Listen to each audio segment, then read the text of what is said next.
তো বাচ্চারা, আমার নাম হচ্ছে ইবিকো আর আমি হলাম আজকে তোমাদের পরীক্ষার ইনভিজিলেটর। আর একটা কথা আগেই জানিয়ে দিচ্ছি, যদি কোনো স্টুডেন্ট কারোটা দেখে লেখে অথবা নকল করার চেষ্টা করে, পেছন বরাবর লাথি মেরে বাইরে বের করে দেব। তো গাধার বাচ্চারা, আমার মুখের দিকে তাকিয়ে কি করছিস? লেখা স্টার্ট কর। আরে সারা বছর আমি অনলাইন ক্লাস করার পর এখন আমি অফলাইন এক্সামস কেমনে দিব? সারা বছর তো আমি হেনতাই দেখেই পার করে দিয়েছি। 1 মিনিট। আরে হিনাতা, তুমি তোমার ওইটা আমাকে একটু দেখাও না। তুমি কি সত্যিই আমার ওইটা দেখতে চাও?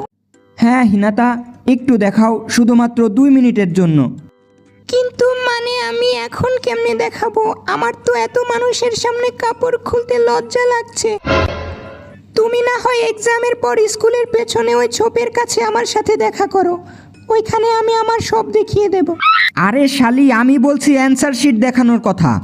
একদম শাহবাগী মাগিদের মতো চিন্তা ভাবনা তোর। আরে ওই, কি চলছে কি ওখানে? হ্যাঁ, কিছু না স্যার, আমি তো শুধুমাত্র এক্সট্রা পেপার চাইছিলাম আর কি। আরে শালার 9 লেজওয়ালা শেয়ালের বাচ্চা, খাতায় তো একটা অক্ষরও লেখিসনি, তাহলে এক্সট্রা পেপার দিয়ে কি করবি? চোখের পানি মুছবো, খাঙ্কির পোলা।